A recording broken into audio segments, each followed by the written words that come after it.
Welcome, sir.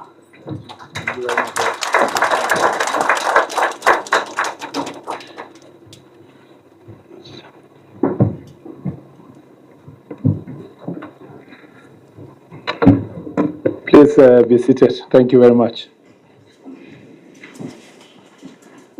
The Inspector General of Police, the Chairman of the National Police Service Commission, the Director, the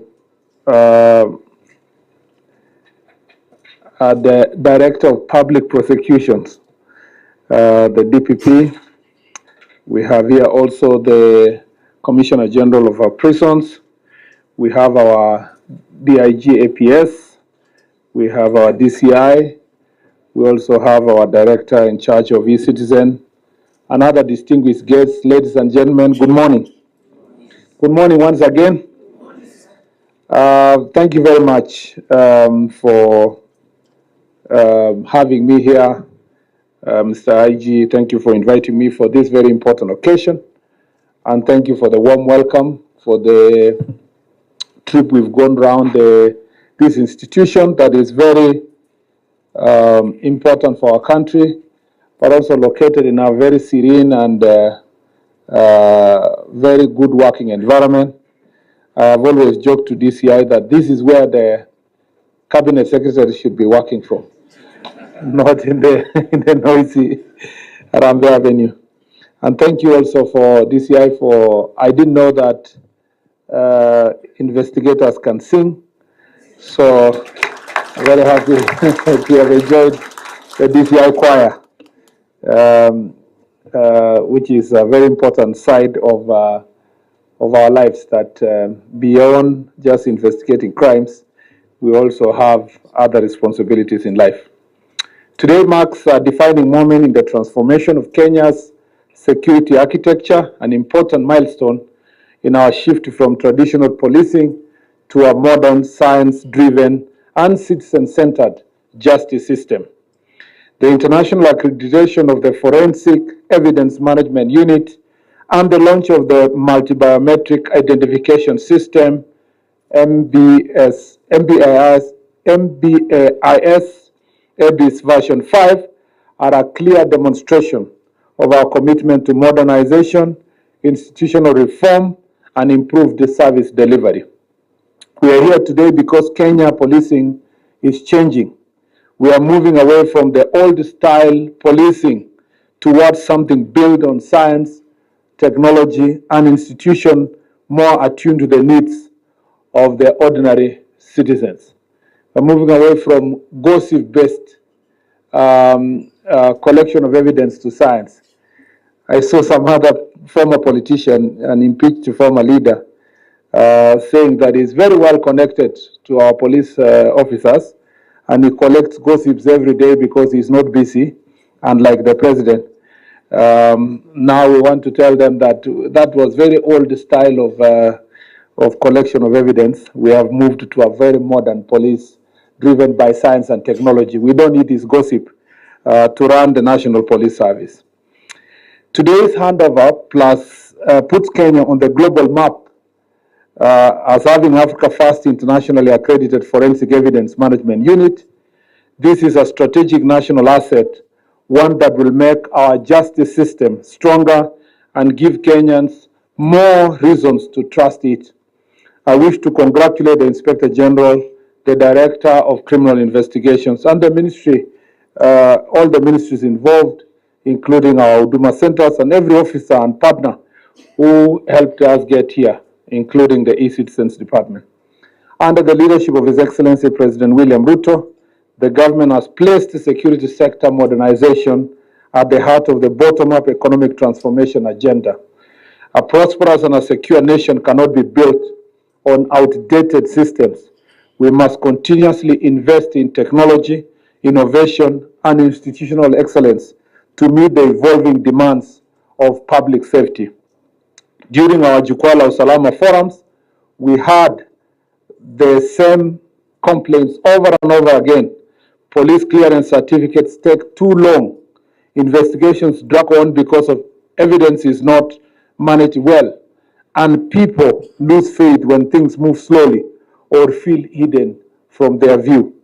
Today is our answer to those complaints. For over 100 years, our Forensic Fingerprint Identification Bureau has helped to identify criminals. In 2016, we introduced the APFIS, and it served us well for its time. But no reform stands still. The demands on us have grown, and it's time for the next step, something faster and something smarter. That next step is the multi-biometric identification system, MBIS. Consider the numbers.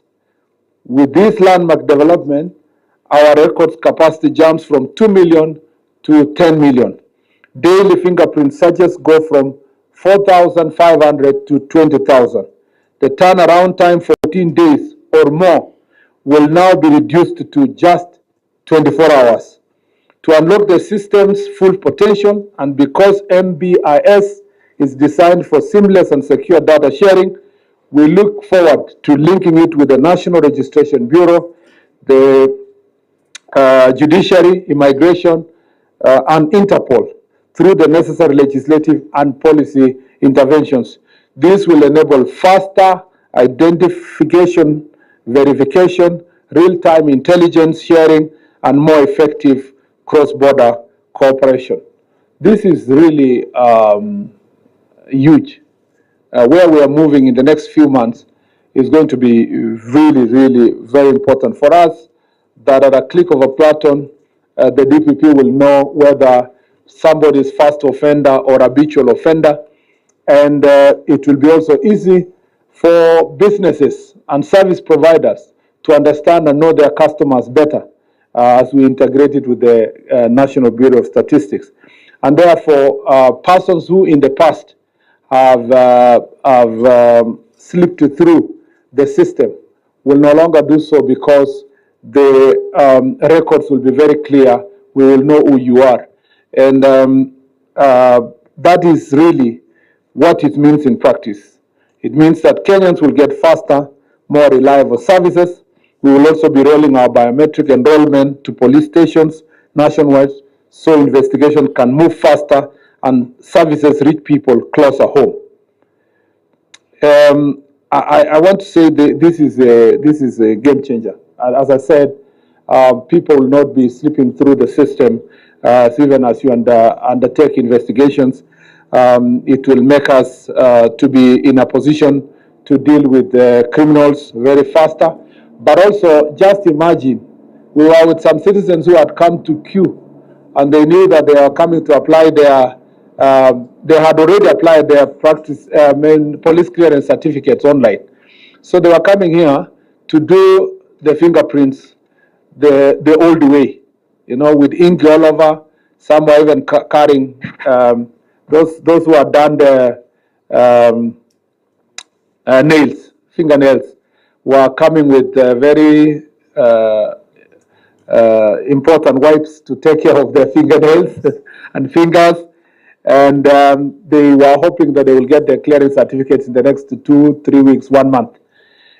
I saw in their faces really some level of excitement when they, at an instant, within 2 minutes, they had their police clearance certificate, and they were joyous and happy. And I look forward to this service really making every Kenyan across the country happy. But it's also going to make criminals sad. Those who have slipped through the system over time, this combination of these two services will make it very difficult for them to survive and to go through. And without really joking, this is a very serious statement. If these systems were there in place for many years, people like regarding Gachagua would not have survived the system over the years. To survive as a habitual offender, as a DO, until he sneaked through the system to be our deputy president. Such things will never happen again with this very important technology advancement.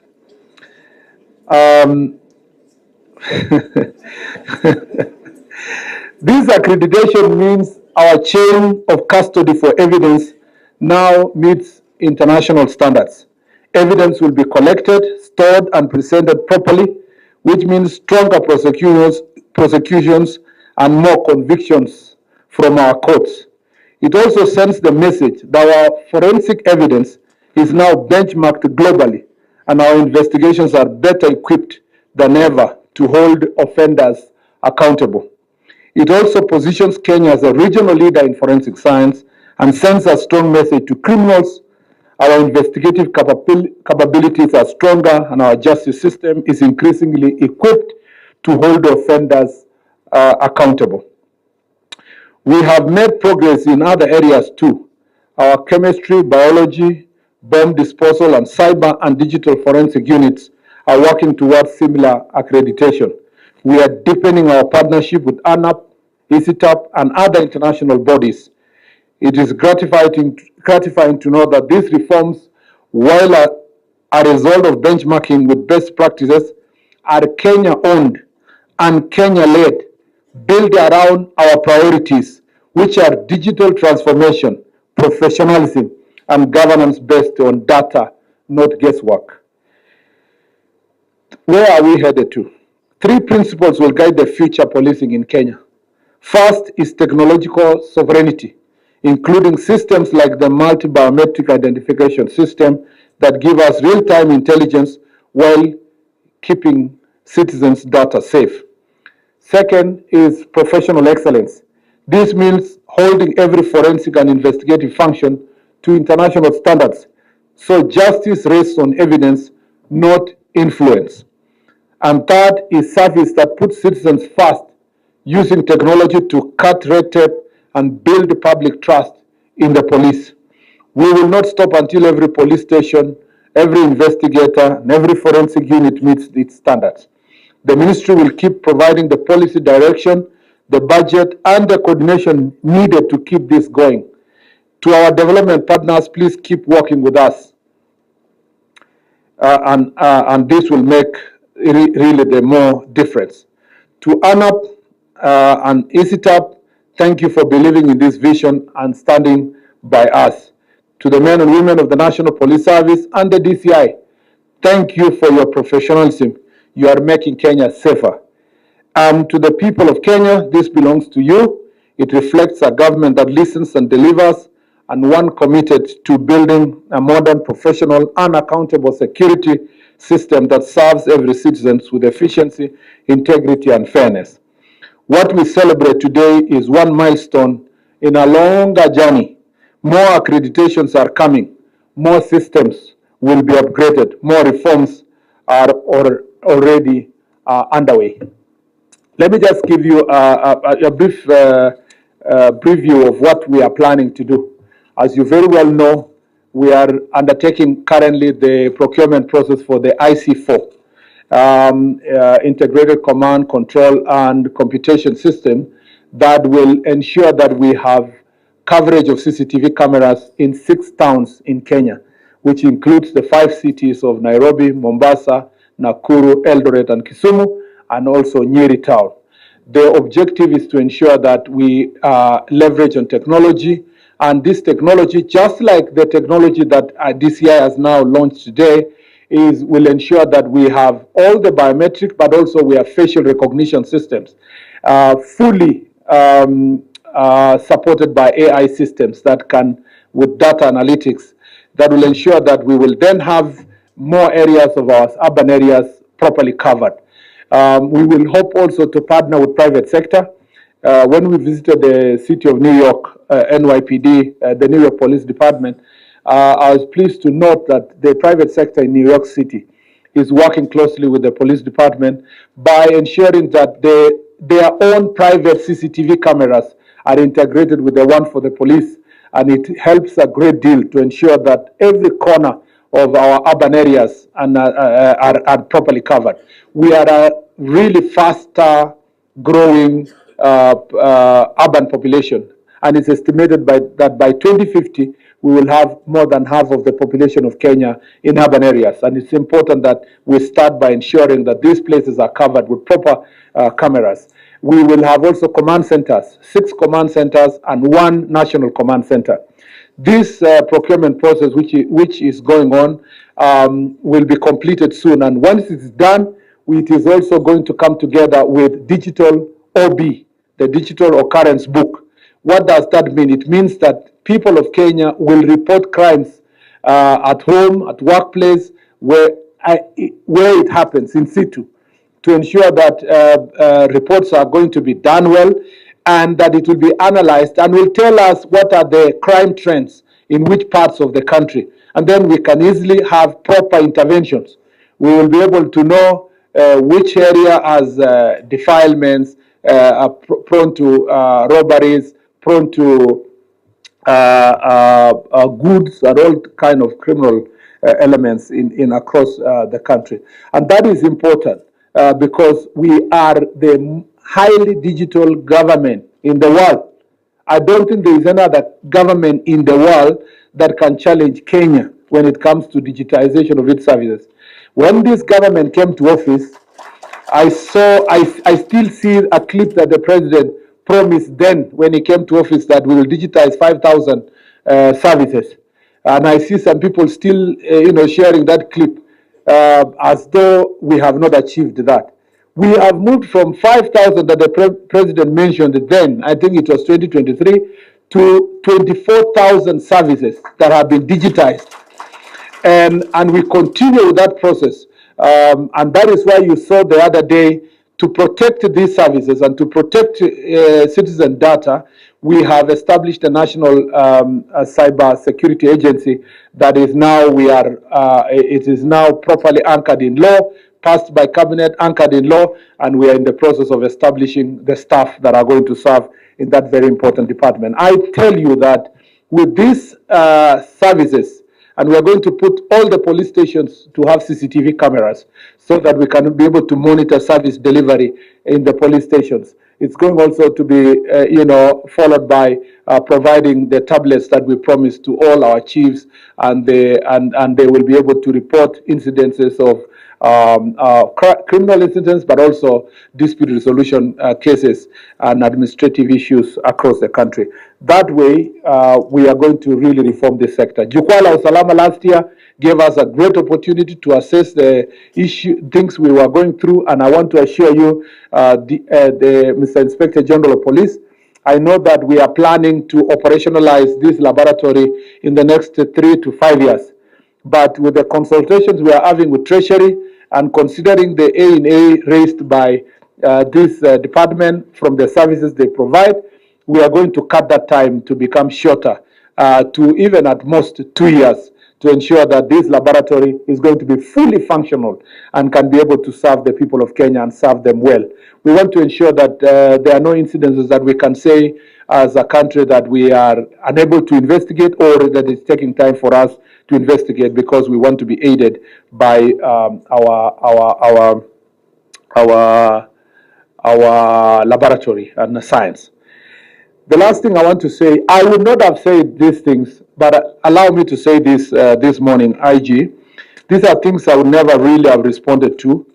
Had it not been that some Kenyans take some of these reckless statements made by former leaders and leaders out there. First of all, I want to tell you, IG, that I have full, let me say very full support and faith in your leadership of the National Police Service. I believe you are competent, properly identified by His Excellency the President, that you are vetted by Parliament, and since you assumed the office as the Inspector General of Police, you have carried out your duties with dignity, with honor, with respect to the citizens of Kenya, and respect of your office. You have not, there is no pending impeachment motion against you.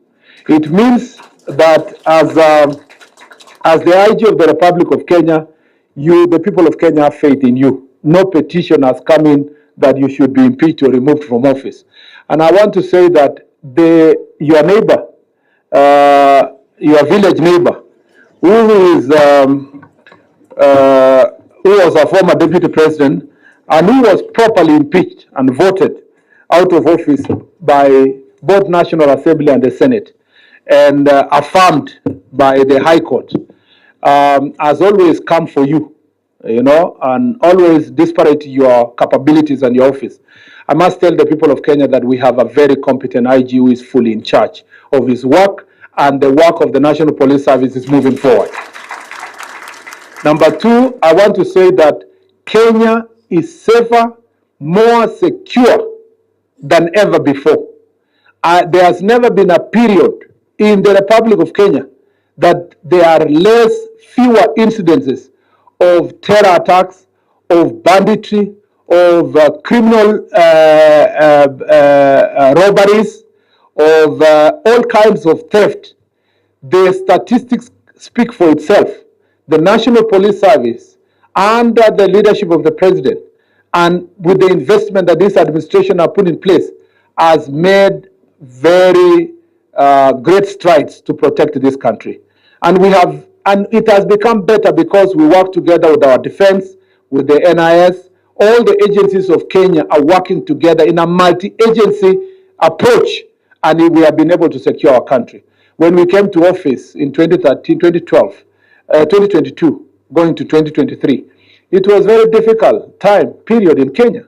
Banditry was, was happening every day. People were crying, women were crying, people were not in school, children were not in school.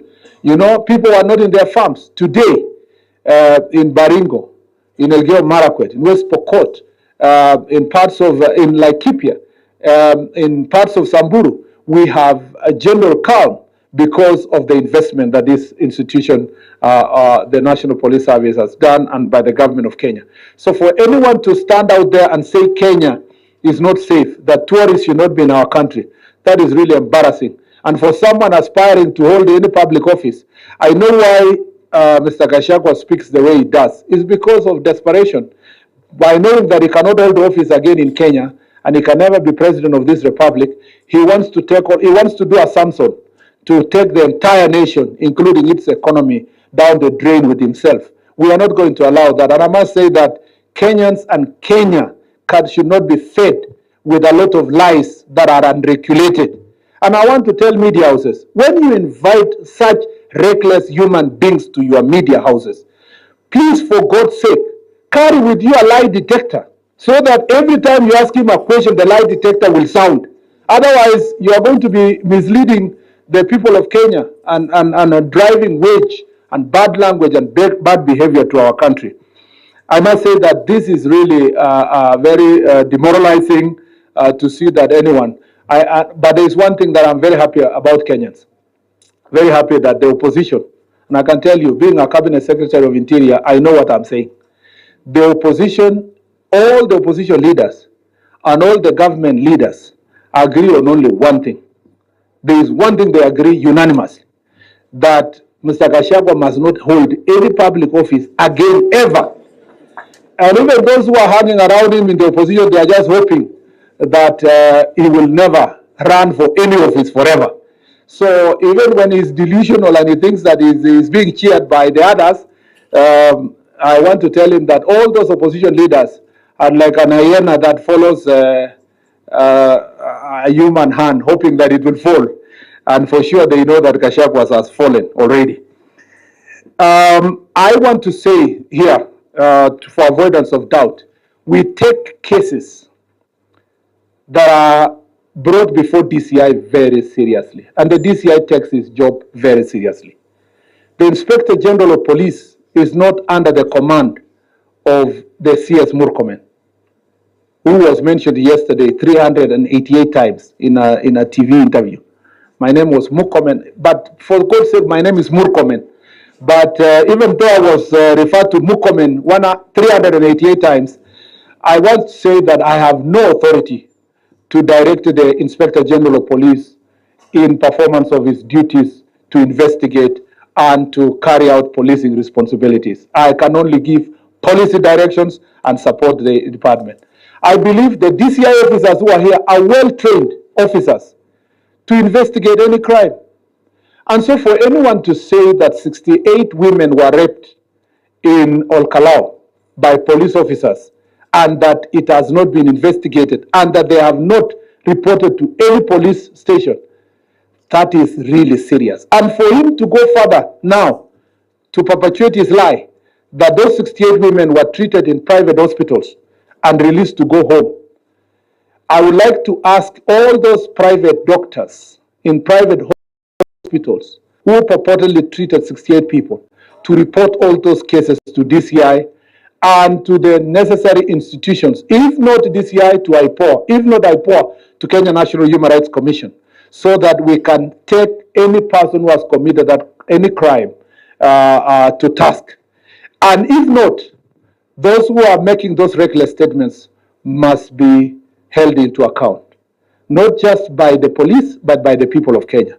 Not just by people of Kenya, by media houses. It is shameless that media houses can sit there knowing that somebody has lied, using our women and our daughters and our sisters to do cheap politics, and the media houses just allow them to go scot-free and report happily about things that we know that it is absolute lie. I want to say that we respect the DCI's office and we believe that he is doing the job that he is supposed to do. Let me also finally say that there is nothing I have had, no, that's second last statement. I have had the same reckless people say that they are receiving intelligence from the police and NIS, and they are more briefed than the president because he says that he's idle, so he's able to get briefed. First, let me say this. There is nothing secret about policing. Everything that the National Police Service does is done in the open, whether investigations, whether it is transfer of officers, whether it's disciplinary process. So there is nothing private or secret that someone can go out there and say, I receive intelligence or I receive private. Everything we do is open and it's for the people of Kenya, including criminals and wayward people and impeached people. All of them deserve to be treated and served by people of Kenya openly. So there is don't drive a wedge between police officers and from one community to the other just to appear to be receiving clandestine information. There is nothing clandestine. Everything we do it openly, and every Kenyan deserves to know what is being done in Kenya and being done openly.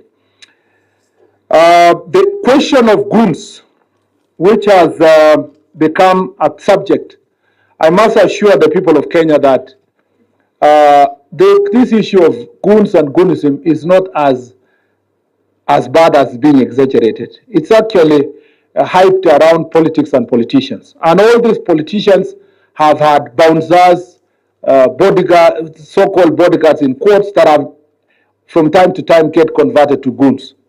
In 2024, yes, when the protest happened, we know that very well that some politicians, including the impeached deputy president, who actually grounds of impeachment was the utilization of those goons to cause violence, including invasion of parliament.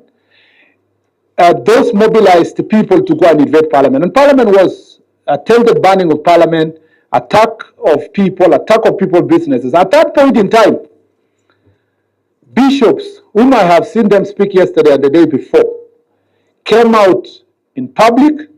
They took those attackers, some of the goons, to their churches, paraded them, and they said, we want to protect our children. That time, when the National Police Service took action, remember that in that period of time, 2024 and 2025, over 3,000 goons, the process of 2024 and 2025, over 3,000 goons were arrested. What happened? The courts released them with a paltry sum of 2,000. Some were personal bond, some were 200 shillings, 500 shillings, and so forth. Now I'm happy that the bishops have come, they have turned around. They want goons to be dealt with. And I'm happy, bishops, that you are now not defending them as your children. So, Bwana IG, the fear the police had that if they deal with these criminals, they don't have public support, is now behind us. Deal with these goons ruthlessly, because now we have public support from all quarters, including the religious sector that were shielding these goons in churches and calling them our children. I'm happy that there is a national consensus that this issue of goons must be dealt with. And the way it has been dealt with in Busia now, things are calm. Kitale was dealt with ruthlessly. Things are now better. The ones that were operating in the ones that banned courts in Kikuyu, in Nyeri, supermarkets in Nyeri, in Meru, I'm happy that we arrested and charged them. We arrested a member of parliament of DCP that time and charged him for terrorism. All these people came public and said, "Oh yeah, we are harassing members of parliament." Don't forget that we have been taking action. Don't lie that we have not been taking action. It is you who have been politicizing. We now want to have a national consensus with politicians that, regardless of your political side, when we deal with goons, don't come out and say that I'm a member of this political party, I'm of government, or so forth. The Inspector General of Police is properly directed from a policy perspective to ensure that all these people are dealt with and dealt with ruthlessly to ensure that this country is safe. DCI officers who are sitting here, you know your job. Please do your job. Do your job. Protect our country from all these criminals. You now have the technology. We are supporting you. We want to buy more equipment. It is your duty now to make our country safe by dealing with these criminals and deal with them ruthlessly. Lastly,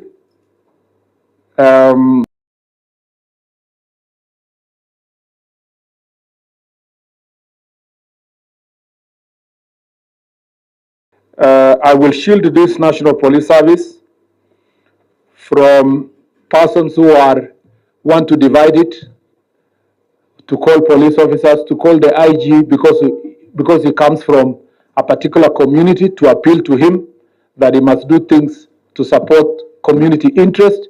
This is National Police Service. The idea of profiling the IG based on his ethnic background and trying or attempting to divide police service based on ethnic loyalties, I want to tell you that that will not be condoned. The National Police Service treats every police officer as a police officer who is a patriot serving their country. We do not walk in here and try to establish the ethnic composition of our police service. Those shares politics that were being perpetuated out there should not be brought to the National Police Service. And I want to request lastly, the NCIC to take their mandate very seriously. This idea of profiling citizens as Wasaliti is going to give birth to something else. I saw now last night that the guy was giving excuses about Al-Kalau, that young people will protect their vote, that they will beat police officers.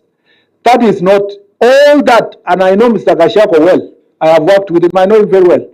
He's a coward, but he's also dangerous. Yeah?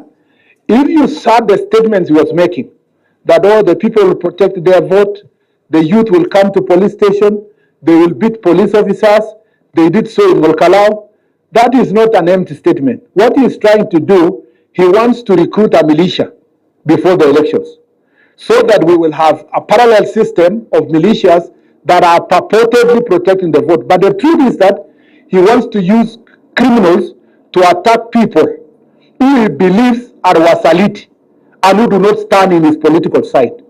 We must not allow that. And we will not allow. And I want to tell young people who are going to be recruited to that direction, in no uncertain terms, do not attempt. It will be very difficult for you to operate in Kenya as a militia, trying to pretend to be a vote protector. We will come for you and we will come for you ruthlessly. And to Mr. Gachagua, I want you to see me on my face. You know me. That's why you are panicking around and you are mentioning my name 388 times. Try your jokes and you will see. Thank you very much. Thank you, IG. Wish you well. God bless you. Asanteni sana. Maybe to media, now that you didn't saw it here. Asanteni sana. God bless you.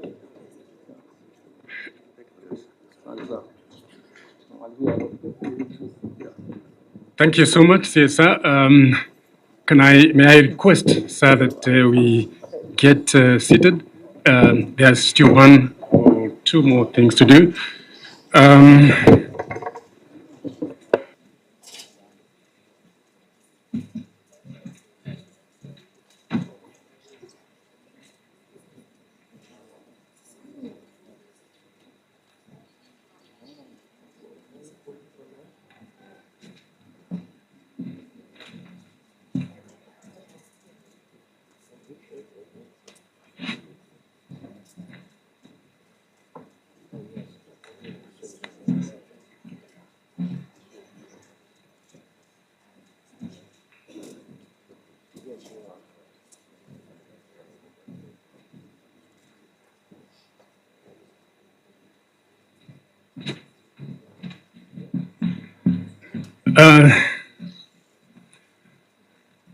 I want, first of all, to really appreciate our chief guests.